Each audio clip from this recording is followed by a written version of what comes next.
And now a little bit about the course. This course examines how design and development of instruction are impacted by the use of the computer as a delivery system. A primary focus is on effective learning design strategies for computer-mediated instruction. Learners will identify and apply effective design with emphasis on project management, planning, and implementation issues. Education or training materials will be displayed using appropriate tools as determined by the instructional context. The course has three objectives. The first one is that you understand and demonstrate sound design processes for e-learning, that you understand and implement instructional and learning theory relevant to creating effective e-learning, that you design and develop and evaluate an effective e-learning product.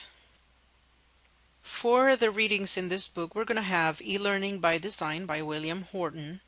But we're also going to have additional readings, some of which are required, some are optional, and they will be listed on the course website. If you go to the Getting Started link and visit course syllabus and schedule, and also on the readings link on the course website. Now, a little bit of description about this book. This really is a very thick book, but it is very easy to read because the author has incorporated the use of headings and also a lot of diagrams throughout the textbook.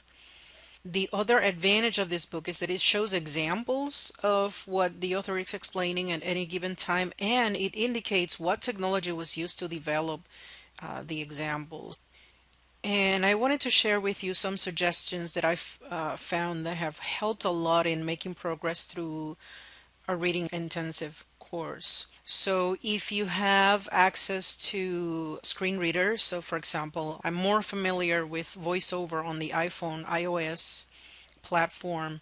I've tried to find similar products on the Android, haven't been successful, but you can search for these. So the screen readers will help you because, say for example, while you're driving, if you're sometimes you're going through, you're not necessarily using that time to relax, you're listening to something, well, you might as well listen to something that will help you make progress in your reading.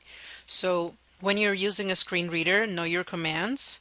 Familiarize with the chapters so you see the structures and visuals. Do this in advance. The screen readers do not interpret visuals very well. That's one of the disadvantages. And also prepare the reading before getting behind the wheel. And this is really, if you get on that seat, you have a lot of commuting time and you don't use it for something more fun than that. Some of the disadvantages, you are going to be reading as if you were listening to a radio talk show or news where you're trying to engage with the news as well. So it isn't like you're sitting on a library with all your attention focused on the reading. I have found that even in these circumstances, it helps me make progress in the reading. Of course, you're going to be daydreaming just like if you were reading a book. If you're sitting there, your mind is full of different things, you will daydream as well listening to a book. The screen readers will only work if the document is formatted appropriately, and this includes the language setting in the program. So if you have access to determining what the language is being set, if the document has been set properly as a text document, then you will be able to use it. Last but not least, there's difficulty understanding tables. So one of the things that the screen readers won't do very well is reading tables, especially if they have lots of numbers and statistics.